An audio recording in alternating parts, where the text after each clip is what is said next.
News. मैं आपके साथ शोभना यादव और मैं हाजिर हूं इसी सवाल के साथ कि दिल्ली का बॉस कौन। हालांकि तस्वीर जो साफ हो रही है, जो रुझान हमें दिखाई दे रहे हैं, उसमें बीजेपी 106 सीटों के साथ आम आदमी पार्टी 128, यानी बहुमत का आंकड़ा आम आदमी पार्टी पार कर चुकी है। कांग्रेस 11 और अन्य के खाते में 5। तो ये पूरा आंकड़ा आपके सामने। और मैं आपको बता दूं कि ये जो स्क्रीन है, इस पर आप देख सकते हैं हंसराज हंस का फोटो आपको दिखाई दे रहा है, गौतम गंभीर का, और दूसरी तरफ आपको जो आम आदमी पार्टी के विधायक हैं, जो नेता हैं, उनकी तस्वीर दिखाई दे रही है। हमने स्क्रीन को इसी तरीके से सजाया है कि आप समझ सके। देखिए, ये नई दिल्ली के 25 वार्ड जिनका पूरा आंकड़ा आपको दिखाई दे रहा है। मनोज तिवारी उत्तर पूर्वी दिल्ली का, बीजेपी 16 सीटों पर, आम आदमी पार्टी 20 सीटों पर। और मैं दीपक रावत का रुख करना चाहूंगी, क्योंकि जब एग्जिट पोल के नतीजों में दीपक रावत ये आया कि आम आदमी पार्टी को बढ़त मिल रही है, तभी से पोस्टर लगने लगे थे कि अगले 5 साल अच्छे होंगे केजरीवाल के साथ। आप आम आदमी पार्टी के दफ्तर पर मौजूद है, लड्डू वड्डू खाए कि नहीं खाए आपने?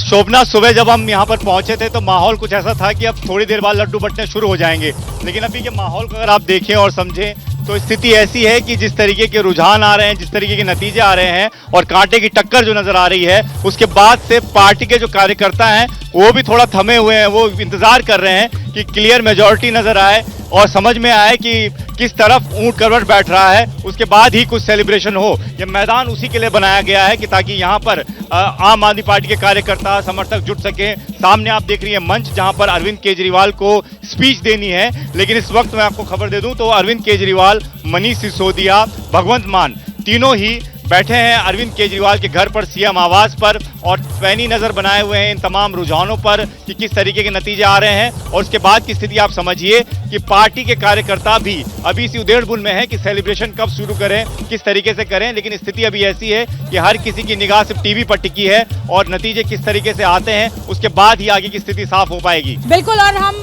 अपने दर्शकों को यह भी बताना चाहते हैं कि स्टूडियो में भी लंबा चौड़ा एक गेस्ट का पैनल बैठा हुआ है, कुछ मेरे सहयोगी भी मौजूद है, दीपक रावत फील्ड में मौजूद है। तो मैं फटाफट पहले एक बार यहाँ पे रुक करना शुरू कर देती हूँ। जिया, बताइए, आप जो लैपटॉप खोलकर बैठी हुई हैं, क्या आंकड़ा दिखाने वाली? शोभना, देखिए, अभी मैं मीनाक्षी लेखी की कॉन्स्टिट्यूएंसी यानी कि नई दिल्ली के बारे में लगातार लोगों को बता रही हूँ। और न्यू दिल्ली की अगर मैं बात करूँ तो एक उलटफेर जैसा रुझान यहाँ पर आया है। 15 सीटों पर अभी आम आदमी पार्टी आगे चल रही है, 3 जीत चुकी है आम आदमी पार्टी, यानी कि टोटल 18 पर अपनी बढ़त बना चुकी है। और बीजेपी सिर्फ 4 पर अभी आगे चल रही है और 2 सीटों पर जीत। मतलब नई दिल्ली में आम आदमी पार्टी अच्छा प्रदर्शन कर रही है। बताइए अपर्णा, आप क्या देख रही हैं अपने लैपटॉप में? बताइए फटाफट दर्शक। देखिए शोभना, कांग्रेस के लिए मैं बताऊंगी यहाँ पर बात, 2 सीट्स ऐसी हैं ओखला की जिन पे पहले आम आदमी पार्टी के पार्षद थे, लेकिन वहां पर अब कांग्रेस के प्रत्याशी ने जीत हासिल कर ली है, जाकिर नगर और अबू फजल एंकलेव। ठीक है, और हमारे साथ भाषा सिंह जी हैं। भाषा सिंह जी, इस तरीके के रुझान आ रहे हैं, एग्जिट पोल में ये दिख रहा था कि साफ साफ आम आदमी पार्टी जीत रही है, लेकिन मानिए ना मानिए बीजेपी ने टक्कर बेहद कड़ी दे दी है।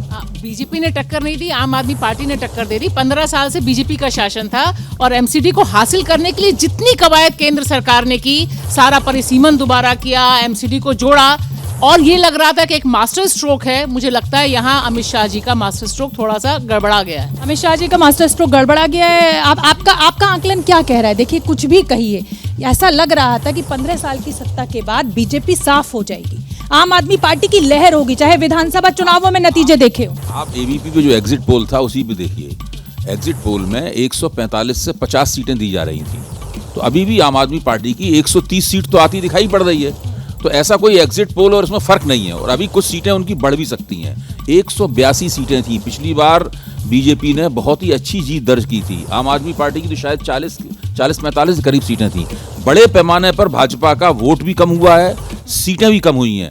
अब आप कहने लगी है कि भाई उन्होंने जो चुनाव में दावा किया था वो नहीं हुआ। चुनाव में सब लोग बढ़ चढ़ के दावे करते ही हैं, लेकिन एग्जिट पोल भी जो आम आदमी पार्टी के दावे थे उस पर नहीं चल रहे थे। उनका कहना था कि 140। लेकिन मैं यही कह रही हूँ ना अभय जी, कि जो लग रहा था कि क्लियर मैंडेट, मतलब बीजेपी को हराकर आम आदमी पार्टी स्वीप करेगी, वैसा कुछ नहीं दिख रहा है। टक्कर कांटे की दिख रही नहीं। ऑफ कोर्स मैंडेट है, 130 है, बहुमत तो पा चुके हैं, लेकिन स्वीप नहीं करने वाली स्थिति है कि साहब हमने 250 में से 190 सीटें जोड़ ली है। एक मिनट में अपने दर्शकों को राज्यसभा लिए चलते हैं। प्रधानमंत्री नरेंद्र मोदी कुछ कह रहे हैं। समिति के सभापति रहे, उन्होंने विभिन्न संस्थाएं भी है।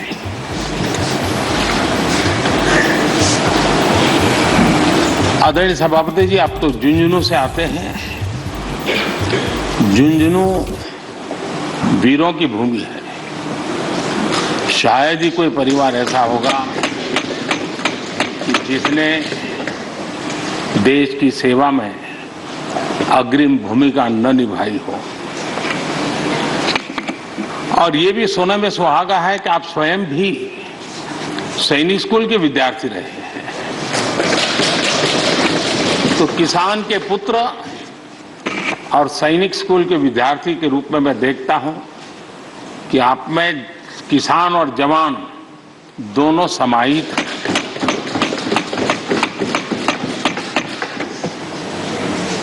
मैं आपकी अध्यक्षता में इस सदन से सभी देशवासियों को आर्म फोर्सेस फ्लैग डे की भी शुभकामनाएं देता हूं। सबसे देश के आर्म फोर्सेस को सैल्यूट करता हूं।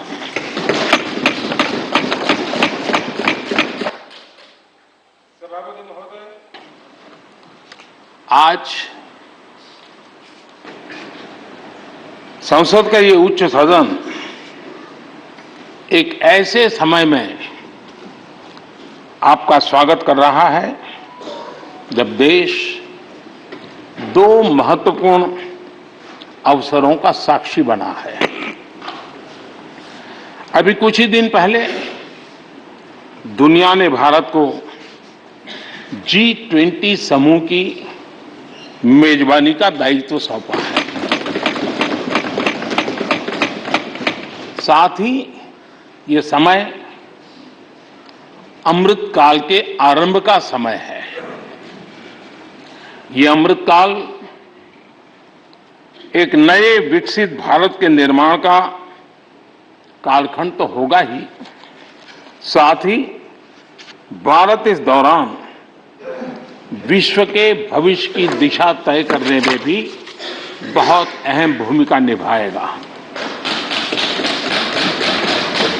आदरणीय सभापति जी, भारत की इस यात्रा में हमारा लोकतंत्र,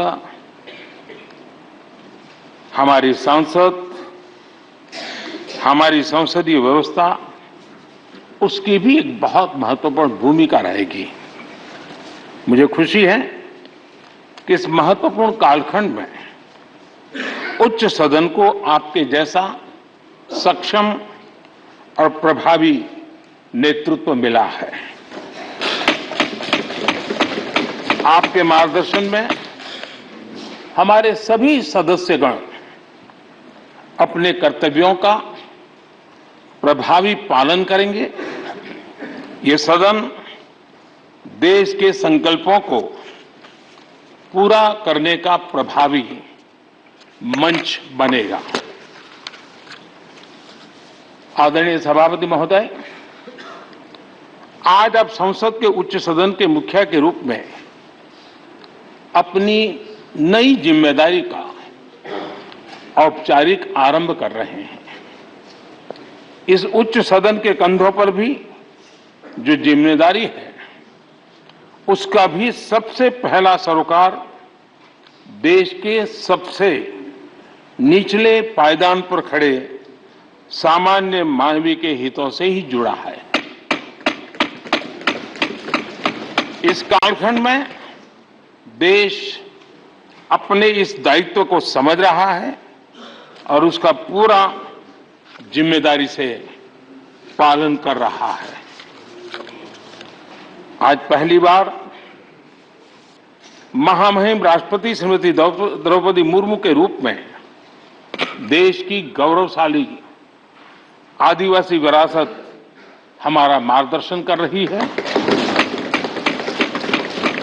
इसके पहले भी श्री रामनाथ कोविंद जी ऐसे ही वंचित समाज से निकलकर देश के सर्वोच्च पद पर पहुंचे थे और अब एक किसान के बेटे के रूप में आप भी करोड़ों देशवासियों की, गांव, गरीब और किसान की ऊर्जा का प्रतिनिधित्व कर रहे हैं। आदरणीय सभापति जी, आपका जीवन इस बात का प्रमाण है कि सिद्धि सिर्फ साधनों से नहीं, साधना से मिलती है। आपने वो समय भी देखा है जब आप कई किलोमीटर पैदल चलकर स्कूल जाते थे। गांव, गरीब किसान के लिए आपने जो किया वो सामाजिक जीवन में रहे हर व्यक्ति के लिए एक उदाहरण है। आदरणीय सभापति जी, आपके पास सीनियर एडवोकेट के रूप में 3 दशक से ज्यादा का अनुभव है। मैं विश्वास से कह सकता हूं कि इस सदन में आप कोर्ट की कमी महसूस नहीं करेंगे।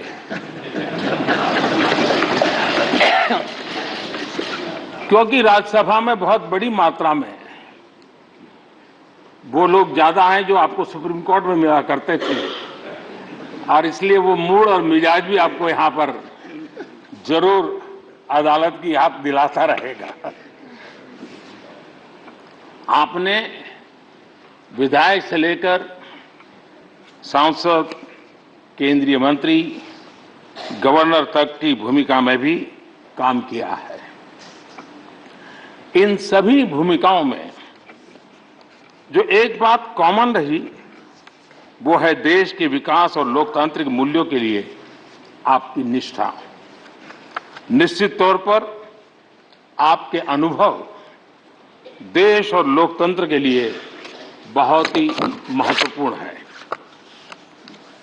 आदरणीय सभापति जी, आप राजनीति में रहकर भी दलगत सीमाओं से ऊपर उठकर सबको साथ जोड़कर काम करते रहे हैं। उपराष्ट्रपति के चुनाव में भी आपके लिए सबका वो अपनापन हमने स्पष्ट रूप से देखा। मतदान के 75% वोट प्राप्त करके जीत हासिल करना अपने आप में अहम रहा है। आदरणीय सभापति जी, हमारे यहां कहा जाता है नयति इति नायकः, अर्थात जो हमें आगे ले जाए वही नायक है। आगे लेकर जाना ही नेतृत्व की वास्तविक परिभाषा है। राज्यसभा के संदर्भ में ये बात और महत्वपूर्ण हो जाती है क्योंकि इस सदन पर लोकतांत्रिक निर्णयों को और भी रिफाइंड तरीके से आगे बढ़ाने की जिम्मेदारी है। इसलिए जब आपके जैसा जमीन से जुड़ा नेतृत्व इस सदन को मिलता है तो मैं मानता हूं कि ये सदन के हर सदस्य के लिए सौभाग्य है।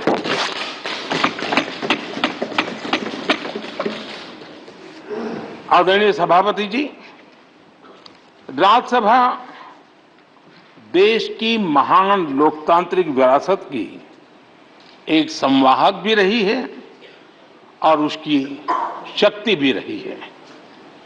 हमारे कई प्रधानमंत्री ऐसे हुए जिन्होंने कभी न कभी राज्यसभा सदस्य के रूप में कार्य किया। अनेक उत्कृष्ट नेताओं की संसदीय यात्रा राज्यसभा से शुरू हुई थी। इसलिए इस सदन की गरिमा को बनाए रखने और आगे बढ़ाने के लिए एक मजबूत जिम्मेदारी हम सभी के ऊपर है। आदरणीय सभापति जी, मुझे विश्वास है कि आपके मार्गदर्शन में ये सदन अपनी इस विरासत को, अपनी इस गरिमा को आगे बढ़ाएगा, नई ऊंचाइयां देगा। सदन की गंभीर चर्चाएं, लोकतांत्रिक विमर्श लोकतंत्र की जननी के रूप में हमारे गौरव को और अधिक ताकत देंगे। दिल्ली का बॉस कौन? हालांकि तस्वीर एमसीडी चुनाव के जो नतीजे सामने आ रहे हैं उसमें अब निकल कर आ गई है। आम आदमी पार्टी बहुमत के साथ आगे है और बीजेपी 105 सीटों पर है और अभी ये रुझान है, कुछ सीटों पर जीत डिक्लेयर भी हो चुकी है हालांकि, और दिल्ली बीजेपी के नेताओं को निर्देश दिया गया है। बड़ी खबर हमें मिल रही है कि निर्दलीय और अन्य जो वार्ड के विजेता हैं उनके संपर्क में रहे। एमसीडी रुझानों को लेकर बीजेपी महासचिव बीएल संतोष ने ये बैठक बुलाई है और दिल्ली बीजेपी के नेताओं को ये निर्देश दिया गया है कि जो अन्य के जीते हुए कैंडिडेट्स हैं और जो विपक्ष के यानी कांग्रेस को भी एक तरीके से ऐसा लग रहा है कि टारगेट किया जा सकता है बीजेपी के उम्मीदवार जो जीते हैं उनके द्वारा। और देखिए मेरे साथ तमाम मेरे सहयोगियों का पैनल भी जुड़ा हुआ है। मेरे साथ अक्षय मराठे जी आम आदमी पार्टी के प्रवक्ता हैं, वो जुड़े हुए हैं। आशीष सूद जी बीजेपी के प्रवक्ता हैं, वो जुड़े हुए हैं। आलोक शर्मा बीजेपी के प्रवक्ता हैं, माफ कीजिए आलोक शर्मा कांग्रेस के प्रवक्ता हैं, वो जुड़े हुए हैं। मैं आऊंगी आपके पास, लेकिन उससे पहले मेरे सहयोगी प्रणय का मैं रुख करूंगी और वो रुख मैं इसलिए करूंगी क्योंकि वोट परसेंटेज में कितना अंतर है। सीटों में तो हमें दिखाई दे रहा है कि आम आदमी पार्टी 128 पर और बीजेपी 106 पर। तो प्रणय आपसे मैं समझना चाहूंगा क्योंकि आप लैपटॉप खोलकर बैठे हुए हैं, ये वोट परसेंटेज सुबह काफी डिफरेंस दिख रहा था। देखिए सुबह जब शुरुआत आई रुझान आने की तो उस समय करीब करीब 10% का अंतर था, लेकिन अब ये सेटल हो चुका है। करीब 42.3% का जो वोट शेयर है वो आम आदमी पार्टी के पास है और करीब 39.3% का जो वोट शेयर है वो बीजेपी के पास है। यानी 3% का ये करीब अंतर है दोनों पार्टियों के बीच में। लेकिन वोट्स के हिसाब से अगर देखें, सीट के हिसाब से देखें तो अभी तक करीब 40 नतीजे आ चुके हैं, जिसके अंदर आम आदमी पार्टी के पास ये 40 नतीजे गए हैं और 35 जो हैं वो बीजेपी के पास गए हैं। और अभी तक अगर आप अंतर को देखें तो इन दोनों पार्टियों के बीच में जो साइजेबल अंतर है वो आम आदमी पार्टी ने बनाया। आप देखिए कि अगर वोट शेयर का अंतर महज 3% का है, लेकिन जो सीट्स में ट्रांसलेट हो रहा है उसमें वो बड़ा अंतर फिलहाल दिख रहा है, यहाँ दिखाई दे रहा है। तो प्रणय बड़ी जानकारी दे रहे हैं कि जो वोट परसेंटेज का अंतर है वो महज 3% का है, लेकिन ये जो सीटों का अंतर है वो लगातार बड़ा हो रहा है। तो राजनीतिक मेहमान लगातार हमारे साथ बने हुए हैं, मैं उनका रुख करूंगी। बहुत छोटा सा ब्रेक, फौरन लौट रहे हैं और होंगे सवाल बीजेपी से। पूरी ताकत झोंकने के बाद क्यों नहीं आ पाई सत्ता पर? सबसे बड़ी कवरेज इस समय एबीपी न्यूज पर आप देख रहे हैं। एमसीडी नतीजे आपके सामने हैं। एमसीडी के चुनाव में सभी दलों ने पूरी ताकत झोंकी, लेकिन आम आदमी पार्टी बाजी मारती हुई दिखाई दे रही है। और स्टेट इलेक्शन कमीशन ने जो अभी तक नतीजे घोषित किए हैं उसमें आम आदमी पार्टी को 52 सीटें मिल रही हैं। 250 में से 101 सीटों के नतीजे आ गए हैं। उसमें बीजेपी को 44 और कांग्रेस 4 अन्य 1 पर, यानी आम आदमी पार्टी ने यहां भी अभी तक जो 101 सीटों के नतीजे घोषित हुए हैं उसमें बढ़त बनाई हुई है। और हमारे साथ राजनीतिक मेहमान जुड़ रहे हैं। अक्षय मराठे जी हमारे साथ आम आदमी पार्टी के प्रवक्ता हैं, वो जुड़ गए हैं। आशीष सूद जी बीजेपी के प्रवक्ता हैं। आलोक शर्मा जी कांग्रेस के प्रवक्ता हैं। आशीष सूद जी आपसे शुरुआत करूंगी। मतलब हर तरह की ताकत आपने इस बार झोंक दी। हालांकि लड़ाई आपने बहुत अच्छी लड़ी, लग रहा था कि 15 साल की एंटी इनकम्बेंसी के बाद आप साफ हो जाएंगे, लेकिन 100 का आंकड़ा अभी फिलहाल रुझानों में आप छूते हुए दिखाई दे रहे हैं। क्या कहेंगे? पिछड़ रहे हैं लेकिन आप। हाँ, पिछाड़ तो हमें जितने भी एग्जिट पोल हैं उन्होंने 2 दिन से ही दिया था। ये तो दिल्ली की जनता का मैं शुक्रगुजार हूं जो उसने अपना विश्वास भारतीय जनता पार्टी पर बनाकर रखा है। नहीं तो एग्जिट पोल्स ने तो हमें आज से डब्बे खुलने से पहले ही पिछाड़ दिया था। और उसमें आप ही के नहीं, सभी के एग्जिट पोल ऐसा कह रहे थे। और अरविंद केजरीवाल जी की वो गारंटी के पेपर मेरे पेपरों में मिल नहीं रहे जी। वो 20 सीटें आ रही थी कहीं, वो कागज नहीं मिल रहा है। अक्षय मराठे जी लाए हो तो वो भी मंगाइएगा जरा। मैं बहुत विनम्रता से ये कहना चाहता हूं, अंतिम सीट की डिक्लेरेशन तक, क्योंकि ये छोटा चुनाव है। मैंने उस दिन भी आपके चैनल पर ये कहा था, ये छोटा चुनाव है। बहुत जगह मल्टी कॉर्नर कॉन्टेस्ट है। कोई छोटा एक आरडब्ल्यूए का व्यक्ति चुनाव लड़ रहा है, वो खुद तो नहीं जीत रहा है, मगर कौन से दल के प्रत्याशी को उस बूथ से वोट लेकर वो हरवा देगा, ये आकलन एग्जिट पोल नहीं कर सकते। जो लोकसभा और विधानसभा में एग्जिट पोल करने में एक विज्ञान के नाते लेकिन सक्षम है। आशीष जी, साम तो दाम दंड भेद हर तरह का वीडियो आम आदमी पार्टी ने। मैं सवाल पूछ रही हूँ, मैं सवाल ही पूछ रही हूँ आपसे, मैं सवाल ही पूछ रही हूँ, आप ही से पूछ रही हूँ। साम दाम दंड भेद हर तरह का वीडियो, हर तरह का आरोप लगाया गया। आपने अपनी पूरी सीनियर ब्रिगेड एमसीडी के चुनाव में उतार दी। उसके बावजूद भी जो आप ये क्लेम करते थे कि हम आएंगे सत्ता में, आप उससे दूर हैं। वो वजह मैं जानने की आपसे कोशिश कर रही हूँ। नहीं, मैं बताता हूँ कौन सा वीडियो हमने जारी किया, मैं समझ नहीं पाया। हमने तो टेलीविजन अच्छा, में मैं इस समय आऊंगी आशीष सूद जी। बड़ी खबर इस समय की आ रही है, और बड़ी खबर सुल्तानपुरी ए वार्ड से आम आदमी पार्टी की जीत हुई है। आप उम्मीदवार बॉबी किन्नर की जीत यहां से हो गई है। सुल्तानपुरी ए वार्ड से आम आदमी पार्टी की जीत हुई है। बॉबी किन्नर नाम है। मैं रुक करना चाहूंगी आशीष सूद का। आशीष सूद, वीडियो तमाम आए, आम आदमी पार्टी ने आरोप आपके ऊपर लगाया, आपने वायरल किए हो या ना किए हो ये मेरा कंसर्न नहीं है, पर हर तरह का हमला सत्येंद्र जैन के ऊपर बोला गया, मनीष सिसोदिया के ऊपर बोला गया, लेकिन उसके बावजूद फायदा नहीं दिख रहा है। क्यों नहीं बोलेंगे हम हल्ला? हम दिल्ली के मुख्य विपक्षी दल हैं, हम दिल्ली में सांसद हमारे हैं, हम दिल्ली के नगर निगम में 40% मत हम विधानसभा में लेकर आए हैं। अगर हम दिल्ली के पार्कों पे बोल रहे हैं, दिल्ली के पर्यावरण पे बोल रहे हैं, दिल्ली की मैटरनिटी होम्स पे बोल रहे हैं, निगम के स्कूलों पे बोल रहे हैं, तो इसका मतलब दिल्ली में जेल मंत्री बैठ के गुलछर्रे उड़ाए और हम उस पे बोले नहीं। ठीक है, ये कौन सी राजनीति है? बिल्कुल ठीक है। अब मैं रुक करना चाहूंगी अक्षय मराठे जी का। अक्षय मराठे जी, ठीक है, आऊंगी आशीष सूद, मेरे साथ और भी मेहमान हैं, आऊंगी आपके पास, आऊंगी मैं, आऊंगी नहीं, आऊंगी नहीं, मेरे पास वक्त सीमित है, मैं आऊंगी आशीष सूद, आऊंगी। अच्छा लीजिए, चलिए बात पूरी कीजिए अपनी। 10 सेकंड तो दीजिए मुझे, 10 सेकंड। और एक मोडस ऑपरेंडी के तहत आप हमारी माइट की चर्चा कर रही हैं। 40,000 करोड़ रुपए दिल्ली की जनता के जो दिल्ली के विकास में लगने थे, कहीं लगे दिखते नहीं।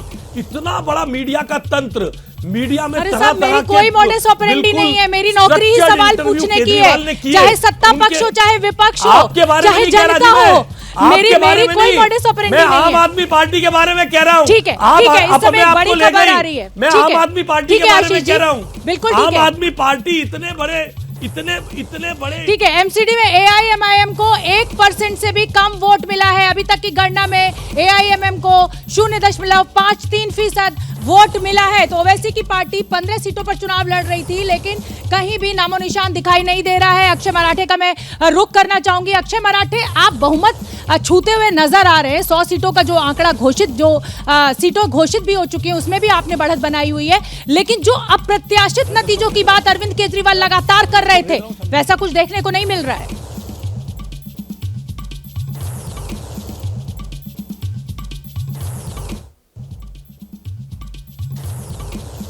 अनम्यूट कीजिए सर, अपने को अनम्यूट कीजिए, आपकी आवाज नहीं आ रही है मुझे। नहीं है, लेकिन इसके बावजूद मेरी बोलिए, सुन रही हूं मैं। क्या आपको मेरी आवाज आ रही है? बिल्कुल आ रही है, बोलिए सर। जी, मैं केवल इतना कहना चाहता हूँ, बिल्कुल हमारी उम्मीदों से थोड़ी कम सीटें आई है, लेकिन इसके बावजूद ये बहुत ऐतिहासिक पल है, क्योंकि पहली बार 15 साल के बाद दिल्ली सरकार और एमसीडी दोनों में एक ही सरकार होगी। और हमें पूरी उम्मीद है कि जो भरोसा दिल्ली की जनता ने आम आदमी पार्टी अरविंद केजरीवाल जी में डाला है, उसके ऊपर हम खड़े उतरेंगे और जनता को जो सेवाओं की उम्मीदें हैं एमसीडी से, जो 15 साल में भाजपा नहीं कर पाई, जो कूड़े के पहाड़ है उनको हटाना, जो गलियों की साफ सफाई, नालियों की साफ सफाई करना, ये सारे काम जो भाजपा नहीं कर पाई, उन कामों को अब हम करके दिखाएंगे। और हम दिखाएंगे कि एक वैश्विक राजधानी है हमारी दिल्ली, उसको कैसे हम चमकाएंगे, ये आप अरे यमुना को साफ करने का भी प्रभु आपने दावा किया था, मैं तो इंतजार ही करती रह गई, कब बनेगा रिवर फ्रंट। शानदार एमसीडी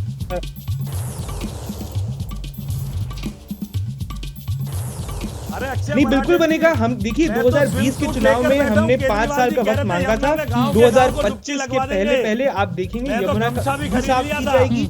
और हमारे हर वादे पे हम आज तक खड़े उतरे हैं, यमुना वाले वादे पे भी खड़े उतरेंगे। लेकिन ये बात जानना जरूरी है कि ये बहुत ऐतिहासिक पल है दिल्ली के लिए। 15 साल बाद बीजेपी का जो कुशासन का राज था, बीजेपी का जो भ्रष्टाचार का राज था, वो खत्म हो चुका है। ठीक है, आऊंगी मराठे जी, आऊंगी आपके पास। आलोक शर्मा का रुख करना भी जरूरी है, प्रवक्ता है कांग्रेस के।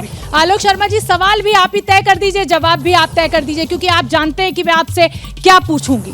11 सीट, वो शीला दीक्षित की दिल्ली जिस पर 15 साल आपने शासन किया है। इतने बुरे दिन आ गए कि आप मतलब 20, 25, 50 सीटें भी नहीं छू पा रहे हैं, 11 सीटें। देखिए, मुझे लगता है कि शीला दीक्षित जी ने और कांग्रेस पार्टी ने जिस तरह से दिल्ली को संवारा और दिल्ली को बिल्कुल नया रूप दिया, आज तो दिल्ली की जनता को तय करना है कि एक पार्टी जिसने दिल्ली को दारू किया और एक पार्टी जिसने दिल्ली को कूड़ा किया, अगर दिल्ली की जनता उन्हीं को वोट देना पसंद करती है।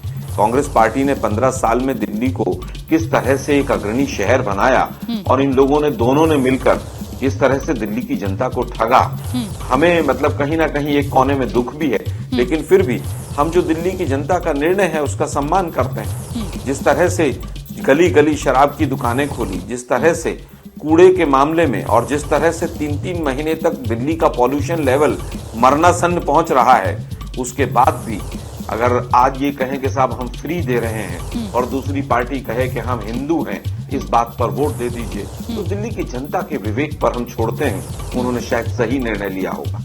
ठीक है, आप सभी बने रहिए। और इस समय एक बड़ी खबर भी आ रही है नतीजों को लेकर। ये बड़ी खबर है, इस समय का जो ताजा आंकड़ा है वो आपके सामने है। आम आदमी पार्टी ने 132 सीटों पर बढ़त बना रखी है, बीजेपी ने 101 सीटों पर, और एमसीडी में असदुद्दीन ओवैसी की पार्टी भी 1 सीट पर आगे बढ़ी हुई है। मुझे अभय दुबे जी चुनाव आयोग के आंकड़े दे रहे हैं, एक बार उनका भी मैं रुख कर लेती हूँ, बताइए। चुनाव आयोग के मुताबिक आम आदमी पार्टी 71 सीटों पर आगे है और 64 सीटों की घोषणा हो चुकी है उसके पक्ष में, यानी कुल मिला के 135 सीटें जीतने की उसकी संभावना है।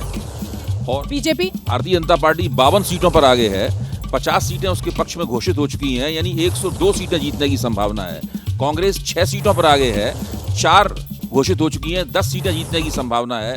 निर्दलीय 1 घोषित हो चुका है। राकेश शुक्ला जी मतलब बीजेपी ने देखिए प्रदर्शन अच्छा किया है। 15 साल की इनकम्बेंसी के बाद लग रहा था सफाया हो जाएगा, वो नहीं हुआ है, लेकिन आम आदमी पार्टी ने भी कोई ऐसा चमत्कारी नतीजे नहीं दिए। हाँ, स्वाभाविक है, जिस तरीके के अंदाजा था कि आम आदमी पार्टी का एक तरफा और आम आदमी पार्टी की तरफ से एक वादा मतलब दावा भी किया गया था कि 220 बार वो जीतेगी, उस हिसाब से देखा जाए तो उसका प्रदर्शन उतना उल्लेखनीय नहीं है जितना उल्लेखनीय माना जा रहा था। मैं विवेक का रुख करूंगी, मेरे सहयोगी। बताइए विवेक, आप लैपटॉप खोल के बैठे हुए हैं, क्या कह रहे हैं आपके आंकड़े? साउथ दिल्ली में देख रहा था, साउथ दिल्ली में जो अभी तक आंकड़ा है वो आम आदमी पार्टी के ही पक्ष में है। आम आदमी पार्टी 12 पर लीड कर रही है, 9 सीटें जीत चुकी है, और बीजेपी जो है वो 6 पर लीड कर रही है, 7 सीटें जीत चुकी है। और अब लगभग जो नतीजे हैं उनके रुझानों से ये तय हो गया है कि एमसीडी में इस बार मेयर जो है वो आम आदमी पार्टी का होगा। 250 में से जो नतीजे हमें मिल रहे हैं, आम आदमी पार्टी 70, बीजेपी 52 पर जीत बनाई हुई है। 127 सीटों के जो नतीजे डिक्लेयर हो गए वो मैं आपको बता रही हूँ, कांग्रेस 4 और अन्य के खाते में 1। लेकिन मैं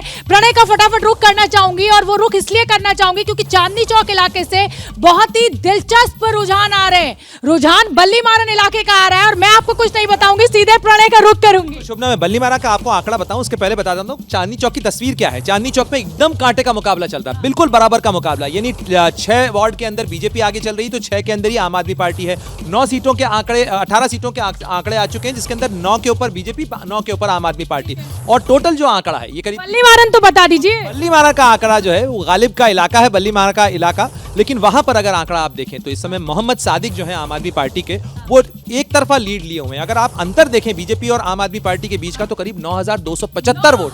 मतलब आप समझिए कि स्थिति इस तरीके की है, 200, 250, 300 वोटों, 500 वोट, 1000 वोट का अंतर चल रहा है। बल्लीमारन चांदनी चौक का वो इलाका जहां पर उन 9000 वोटों की लीड ली हुई है आम आदमी पार्टी के कैंडिडेट ने। भाषा जी, आपका रुख करना चाहूंगी, चांदनी चौक वही इलाका जहां पर लाल किला भी मौजूद है। तो देखिए वहां से लाल किले से प्रधानमंत्री जी की फोटोज जा रही हैं और सामने कांटे की टक्कर है। लेकिन एक बहुत अहम चीज जो आपने पिछली बार भी बोली, निर्दलियों से संपर्क की बात आज की तारीख में अभी तक बीजेपी कर रही है, यानी कि आयाराम गयाराम करने का भी दाव खोला हुआ। लेकिन यहाँ ये देख के समझना होगा भाई, आप समझिए कांग्रेस के पास 10 है, निर्दलीय 4 है। अगर आप कांग्रेस आएगी नहीं कभी बीजेपी के साथ, लेकिन जो 4 हैं आप उनको जोड़ भी लीजिए तो भी आंकड़ा 104 ही होगा। तो ऐसा लग नहीं रहा है कि निर्दलियों को मनाने से, निर्दलियों को अपने पाले में लाने से बीजेपी का खेल बनेगा। विवेक, आप बताइए फटाफट क्या आंकड़ा जो साउथ दिल्ली का है मेरे पास, उसमें लगातार आम आदमी पार्टी आगे है। साउथ दिल्ली में आम आदमी पार्टी 10 सीटों पर लीड बनाई हुई है, 12 जीत चुकी है, और बीजेपी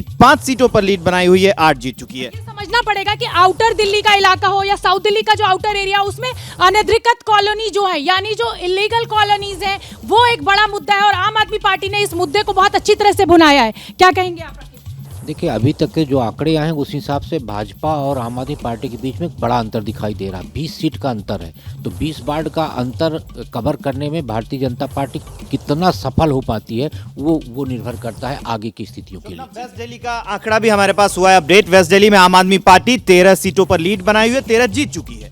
छोटा सा ब्रेक, यहाँ पर रुकेंगे और मैं आऊंगी अभय जी आपके पास। बेटा दिल्ली के लोकप्रिय मुख्यमंत्री अरविंद केजरीवाल चुनाव लड़ रहे थे। भारतीय जनता पार्टी हमेशा एक ही बात कहती थी, कांग्रेस को हराया हमको नहीं हराया, कांग्रेस को हराया हमको नहीं हराया। अरविंद केजरीवाल जी ने भारतीय जनता पार्टी के उस दर्द का आज इलाज कर दिया।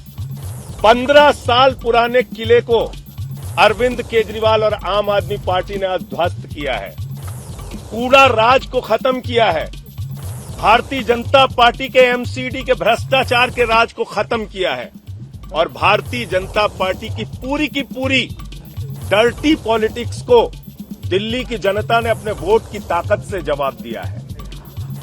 वो पॉलिटिक्स जिसमें मनीष सिसोदिया पे फर्जी आरोप, सत्येंद्र जैन पे फर्जी आरोप, रोज फर्जी वीडियो जारी करना, रोज बेबुनियाद और निराधार आरोप लगाना, दिल्ली की जनता ने कहा उनका बेटा अरविंद केजरीवाल कट्टर ईमानदार है, आम आदमी पार्टी कट्टर ईमानदार है।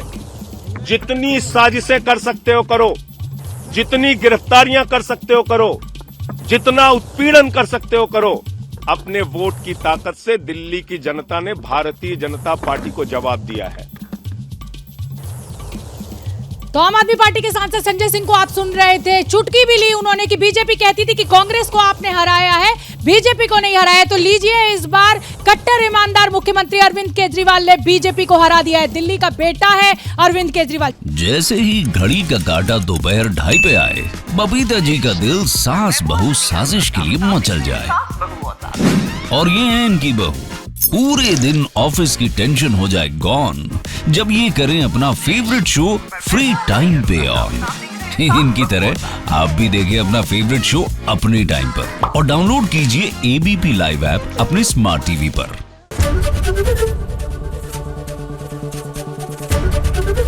एबीपी न्यूज आपको रखे आगे।